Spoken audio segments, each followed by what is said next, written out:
Mix by Sneha recording studio Jamo Chandtola. चैत में ऐठो तारू कैसे होई सब काम। अच्छा का ढेर बोलत तारा। हाँ चैत में ऐठो तारू कैसे होई सब काम। तर तर चोई पसीना चोली में लागी घाम। गेहूं कटलू की ना साचे बोल रानी। गेहूं कटलू की ना साचे बोल रानी। हम नैहर में कुछु ना कोइले बानी। अच्छा। हम नैहर में कुछु ना कोइले बानी। हाँ। खाली अरवा से का? खाली अरवा से तुसी मिसा वहिले बानी। ठीक है बा। खाली अरवा से तुसी मिसा वहिले बानी। समझे?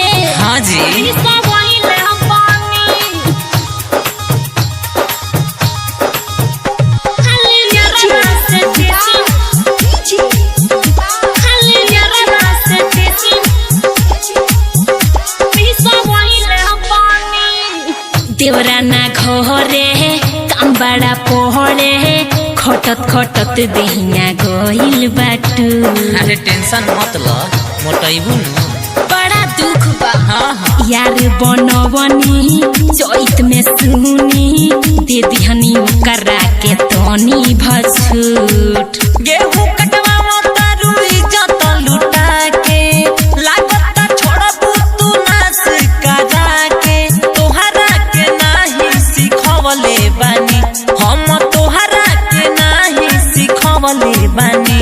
हम नैहर में कुछु ना कोइले बानी। हम नैहर में कुछु ना कोइले बानी।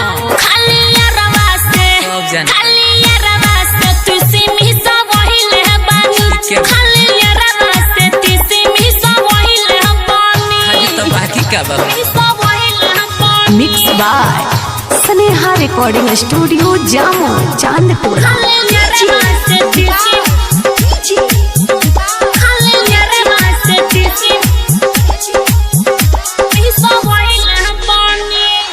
सागर सलहंदर पियाज सुनी कटनी पिटनी ना हमसे होए। अच्छा क्या करोगी। अरे सुनते हैं जी। अरे हाँ जी बोलिए ना। रिश्ते बलमुआ सूजी तू सुना बोझा उठा के उहे त ढोए। झूठो सविता तू बाजार करेलू। दीपू प्रिंस के तू बाह धरेलू।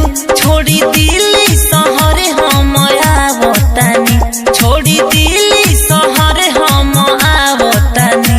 हम तो नैहर में कुछु ना कोइले बानी।